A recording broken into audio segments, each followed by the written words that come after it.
So today I'll be talking to you about the Sex Worker Migration Survey. The survey's full project name is Sex Worker Migration and Vulnerabilities to Trafficking, and this project sits within the AIC's Trafficking in Persons Research Program. Okay. So today I'll quickly run through what is trafficking in persons, including an overview of the research program, the survey's aims and background, its methodology, and I'll go through a preliminary profile of the respondents. Okay, so what is people trafficking? The internationally recognised definition of human trafficking is found within the UN Protocol to prevent, suppress and punish trafficking in persons, especially women and children. It's a rather long title, which supplements the UN Convention Against Transnational Organised Crime. The crime under the protocol involves three elements: an action, that is recruitment, movement, holding or receipt of a person, and a means, that is the use of threat, force, deception, coercion, fraud, abduction or the abuse of vulnerability, and a purpose, that is exploitation. The protocol does not specifically define exploitation, but presents that at a minimum it must include forced labour, sexual exploitation, the removal of organs, slavery or practices similar to slavery, and servitude. If the person trafficked is a minor under the age of 18 years, the means element of the crime doesn't have to be present for the situation to be deemed trafficking in persons. This crime happens where there is a conjunction of a motivated offender, so someone who wants to make money, and a suitable target, so for instance an illegal migrant worker who has few options, and a lack of oversight, so for example a private home or large private properties where there is not much opportunity for outside surveillance. Okay, so we don't know the true extent of trafficking. It's a hidden crime, and there exists internationally a lack of reliable data. But we do know that trafficking occurs in all countries, including Australia. Up to the 30th of December 2010, there have been over 270 investigations into trafficking-related matters by the AFP. There have up to the 30th of December 2010, 155 people who have gone through the government-supported Trafficking in Persons Victim Support Program. And there have been 13 people convicted of trafficking-related crimes, and there are currently 6 ongoing matters, 3 of which are in an appeal phase. The majority of cases have been in the context of the sex industry. However, it is difficult to elicit whether this is because trafficked persons in this industry are more visible than in other sectors. Recent AIC research into labour trafficking, that is trafficking in sectors other than the sex industry, show that labour trafficking is often unrecognised and unreported. There is a number of sectors which are in some way vulnerable to people trafficking, such as mining, construction, agriculture, domestic service and the maritime seafarer sector, and it is likely that as we learn to better identify trafficking within these industries, we'll find that there are far greater persons exploited than those in the sex industry. It is also important to note that the majority of the trafficking-related cases identified by the authorities do not conform to the common stereotype of high-end organised crime. In most reported cases, the trafficking of an individual has involved small business owners with business or family links to those complying in other aspects of the crime, such as recruitment or document fraud. The AFP notes that investigations have occurred in both legal and illegal brothels. Further, none of the identified victims in finalised cases to date were abducted, and none continuously physically confined during their time in Australia. However, in a majority of cases, the victims were under a high level of supervision and experienced highly exploitative working conditions and in some cases living conditions. They all were coerced through violence or threats or fraudulently deceived into remaining in these circumstances, such as through debt bondage. Okay, so the Australian Institute of Criminology funded Scarlet Alliance, the Australian Sex Workers Association, to assist in the construction of a survey to target migrant sex workers throughout Australia and to administer this survey using their current outreach resources and existing networks with other sex worker organisations and sexual health organisations. This project is part of the Trafficking in Persons program and is intended to supplement additional research on a range of areas such as labour trafficking, child trafficking and organ trafficking.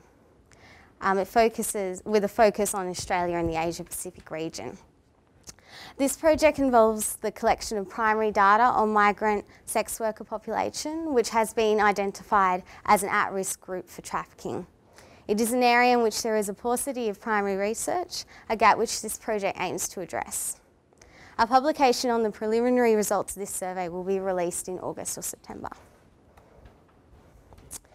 Okay, so in 2007, the AIC was given $2.4 million in funding from the Australian government to conduct a 4-year research program on trafficking in persons. The aim of the program are to build on the existing knowledge base on trafficking in persons in Australia and its region, to identify gaps in knowledge, to collaborate with other researchers working in the area, to conduct targeted research and to disseminate research findings to stakeholders and the community. The program has recently received ongoing funding and we are currently in the process of establishing our research plan for the next 4 years. Okay, so back to the survey. This project was based on a needs analysis survey conducted in 2006-2007 on Chinese workers by Scarlet Alliance on behalf of Ziteng, which is a Hong Kong sex worker organisation. It was amended and improved based on Scarlet's previous experience with the survey and issues identified by the AIC. So migrant sex workers are generally perceived as a high-risk population for trafficking. The project hopes to dispel certain myths and gain a realistic picture of a migrant sex worker's experience. Specifically, the project aims to examine and identify migration experience of migrant sex workers in Australia, vulnerabilities to trafficking the sex workers may face, and the vulnerabilities to trafficking that transnational migration may present. Strategies of migrant workers to avoid or reduce the risk of trafficking and more general exploitation, working conditions of migrant sex workers compared with non-migrants, and the extent of sex workers' access to services and information. The survey on migrant sex workers in Australia was available in Chinese, English, Thai and Korean languages according to the predominant language groups identified within this population.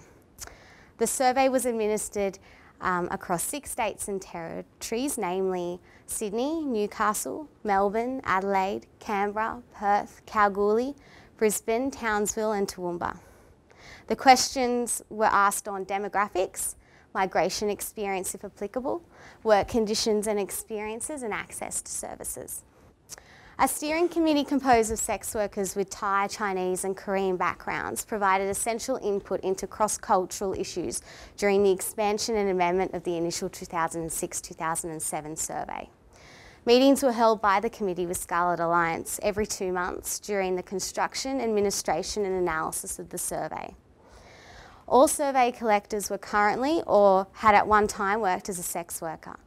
Multilingual sex workers whose first language was Thai, Chinese or Korean were prioritised for recruitment as collectors. Workplaces were targeted with the aim to have a sample of migrant sex workers that accurately represented the demographics and backgrounds of the population. English-speaking sex workers were also targeted as a comparison group to migrant sex workers with different language backgrounds.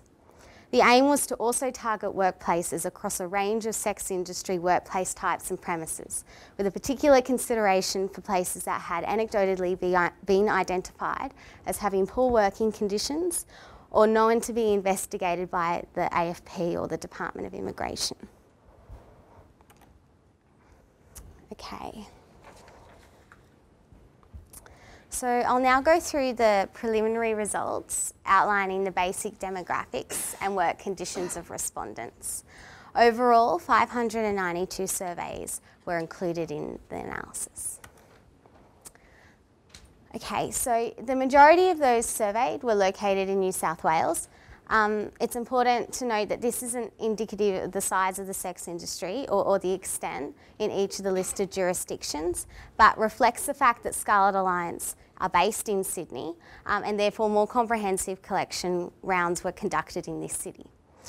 Survey collection was not carried out in the Northern Territory or Tasmania, but these respondents conducted the survey online, which Scarlet distributed to its membership.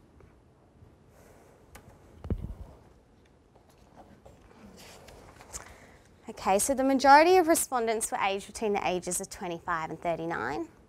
There was a surprisingly amount of respondents who were over the age of 40. It must be noted that only 7 respondents identified that they were between the ages of 15 and 19, but for analytical purposes, we combine the age categories of 15 and 19 with 20 to 24. The majority of respondents were female, with male and transgender sex workers slightly underrepresented in this survey. Okay. As migrant sex workers were targeted for survey collection, 58% of respondents were born in the Asian countries of Thailand, China, and South Korea, with the majority of respondents born in Thailand. Just over 1/4 of respondents were born in Australia. A significant number of respondents were born in a diverse range of countries. And in alphabetical order, this is Brazil, Colombia, Costa Rica, England, Fiji, Germany, Greece, Hong Kong, Hungary, India, Indonesia, Ireland, Japan, Kenya, Malaysia, Norway, PNG, Iran, Philippines, Russia, Scotland, Singapore, South Africa, Spain, Sweden, Taiwan, UK, US, Vietnam, Wales and Zimbabwe. Okay, so 70% of respondents were classified as a migrant, that is, they were born in a country other than Australia. If respondents identified that they were born in a country other than Australia, but they stated that they had only lived in Australia later on in the survey, they were categorised as unclassified migrant status. Just over 1/4 of respondents stated that they did not speak English well or at all. 3/4 stated that they speak English very well or well. Just over half of respondents were single, with nearly 1/3 of respondents either married or currently in a relationship, whether that's de facto or unspecified. Overall, the respondents were highly educated, with well over half of respondents having completed a tertiary level qualification. The majority of respondents work on average 6 to 10 hours a day, 3 to 4 days a week, and see 19 or less clients a week. Okay, so again, this distribution of workplace type of respondents does not reflect the sex industry as a whole, but merely the fact that collection at brothels was more successful than private workers, as you have a larger amount of potential respondents at the one place in their workplace environment. Street-based and private sex workers were underrepresented in this survey. Okay, so overall, the vast majority of respondents were satisfied with their current income, and the majority had never been on a contract. Okay, so a more detailed report looking at the risk and protective factors of sex workers will follow the one to be released in August, September at a later date.